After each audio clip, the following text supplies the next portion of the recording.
Tonton video ini sampai selesai agar Anda tidak gagal paham.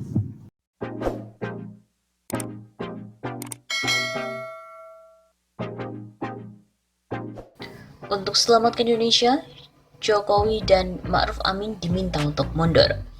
Presiden Joko Widodo atau Jokowi dan Wakil Presiden Ma'ruf Amin harus mundur agar Indonesia terselamatkan dari kepentingan asing dan pengkhianatan terhadap Pancasila.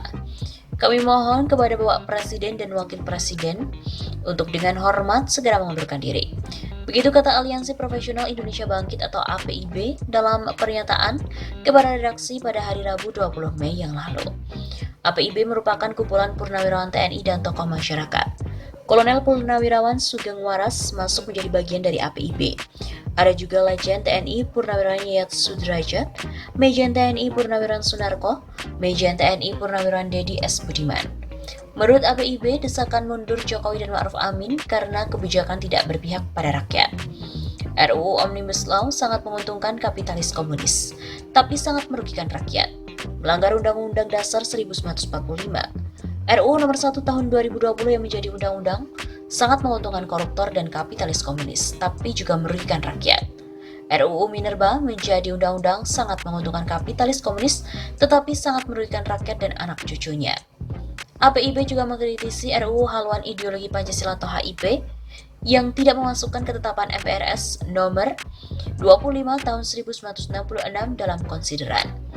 Pancasila diperas jadi Trisila, diperas lagi menjadi Ekasila. Diduga akan diperas lagi maka Pancasila jadi tidak ada. Akhirnya menjadi sosialis dan komunis. Artinya anggota DPR patut diduga akan menghidupkan kembali paham komunis di NKRI. Menurut APIB sendiri, pemerintah deras mengimpor TKA Cina, diduga membawa paham komunis dan COVID-19. TKI pulang di karantina, sementara buruh di dalam negeri lain sedang musim di PHK dan juga banyak pengangguran.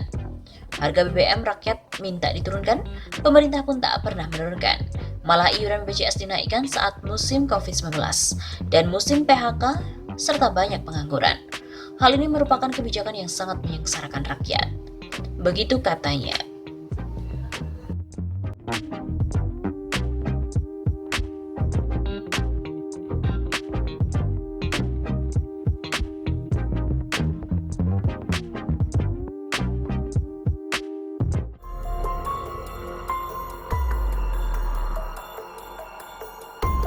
Bangsa ini terkepung masalah. Apes. Itulah kata yang tepat untuk menggambarkan negeri plus 62 saat ini. Keprihatinan terkait pemilu 2019 belum usai. Muncul kasus Jiwasraya dan Asabri. Lenyapnya belasan triliun di kedua BUMN itu makin menggegerkan negeri ini. BPJS pun kolaps. Naikkan iuran melalui Perpres nomor 82 tahun 2018 dan dibatalkan oleh MA. Naikkan lagi dengan Perpres nomor 64 tahun 2020, rakyat pun ramai-ramai menyerbu. Judicial review lagi. Apakah akan dibatalin lagi sama MA? Lalu dinaikkan lagi melalui Perpres yang baru? Kayak sirkus aja sih. Revisi Undang-Undang KPK pun mendapat banyak kutukan. Apalagi ketika KPK tak bisa menggeledah kantor PDIP. Harun Masiku atau HM, mantan kader PDIP menghilang. KPK pun juga belum mampu untuk menemukan. Sampai sekarang entah di mana buronan ini berada. Emangnya masih hidup? Begitulah pertanyaan pada publik. Soal tangkap menangkap, kita percaya polisi ini sangat profesional. Kenapa sampai hari ini HM belum juga ketangkap? Apakah orangnya sudah mati? Sedang meratapi keadaan KPK, gelombang corona pun datang. Mbak tamu tak diundang, corona telah memakan banyak korban. Lebih dari 1.000 penduduk mati, itu yang tercatat. Artinya mati setelah ada hasil tes swabnya. Yang belum ada hasil tesnya pun gak tercatat. Jumlahnya jelas bisa lebih besar. Perpu Corona pun diterbitkan, tapi mendapat banyak kecaman. Sejumlah pakar hukum protes. Perpu Corona dianggap memberikan kesempatan terjadinya korupsi besar-besaran. Rp405,1 triliun ini bukan uang kecil, tapi DPR menyetujui dan ketok palu. Perpu pun menjadi undang-undang. Itulah DPR kita. Belum lagi 209 pasal dalam Undang-Undang Minerba yang cenderung abaikan AMDAL, dan juga RUU Omnibus Law yang dianggap memojokkan nasib para buruh. Rakyat pun teriak, tapi DPR nampak enggak dengar. Tutup telinga. Coba kritik, buzzer bertindak. Rupanya oknum DPR sudah berhasil belajar dari pemerintah. Mereka memelihara buzzer. Baru-baru ini muncul Perpres nomor 60 tahun 2020 tentang tata ruang kawasan perkotaan Jabodetabek Mujur. Salah satunya memberikan izin pulau reklamasi C, D, G, dan N untuk dibangun. Padahal pulau G masih ada sengketa hukum. Belum ada putusan PK. Gubernur DKI pun lagi mau ajukan PK setelah gugatan di PT TUN ditolak. Inilah gambaran negeri plus 62 yang hampir setiap pekan dikagetkan entah oleh kebijakan maupun peraturan. Legal dari sisi hukum, tapi tak berarti sesuai dengan pikiran dan harapan rakyat. Justru ada di persimpangan. Pemerintah dan DPR terlalu sering berseberangan dengan rakyat. Tapi rakyat tak bisa apa-apa. Hanya bisa teriak, dadanya sesak. Inilah penyebab kegaduhan itu. Ditambah lagi pola komunikasi yang terkesan arogan dan sewenang-wenang, malah terkadang ngawur. Kengawuran yang didukung oleh buzzer premium. Belum terlihat Indonesia ini mampu keluar dari masalah.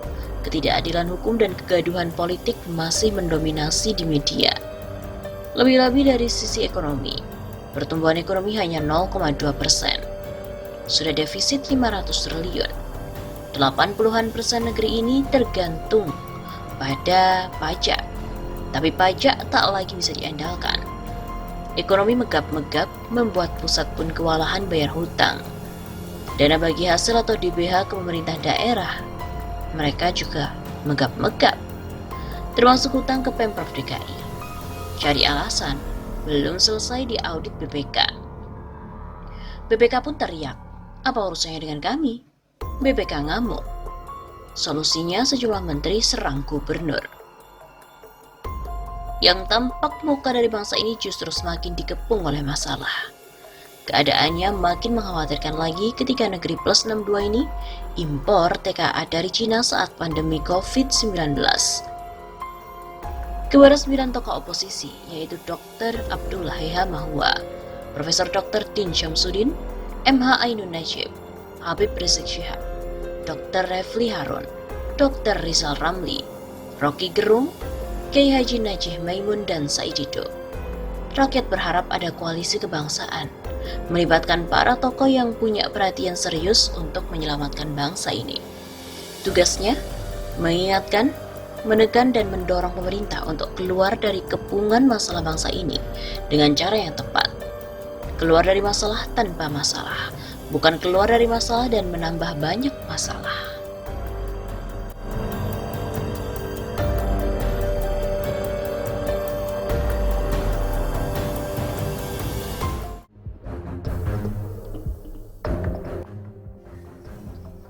Sembilan tokoh akhirnya pimpin oposisi. Di konstitusi kita, oposisi tidak dikenal. Namun oposisi sudah menjadi fakta politik. Rakyat familiar dengan istilah oposisi terutama pasca Pilpres 2019. Meski tak ada di konstitusi, oposisi bukan anak haram. Kehadirannya diperlukan sebagai check and balance, sparring partner penguasa, apalagi di tengah demokrasi dalam keadaan pesakitan. Ketika parlemen sering teriak amin terhadap kebijakan pemerintah, disitulah demokrasi sudah berada di depan pintu pemakaman. Fungsi kontrol terisolasi, dan tugas legislasi, syarat negosiasi, apalagi budgeting. Aku tahu yang kau mau. Sebagai pilar demokrasi keempat, pers telah mengingatkan, tapi ramai-ramai dibully, dikorek kesalahannya dan dicari aibnya. Najwa Shihab terpaksa jadi salah satu korbannya. Buzzer premium pun ikut serbu Najwa. Di sisi lain, parlemen juga nampak mesra dengan istana. Di antara kemesraan itu terlihat ketika mereka membahas Undang-Undang KPK, RUU Omnibus Law, dan Perpu COVID-19.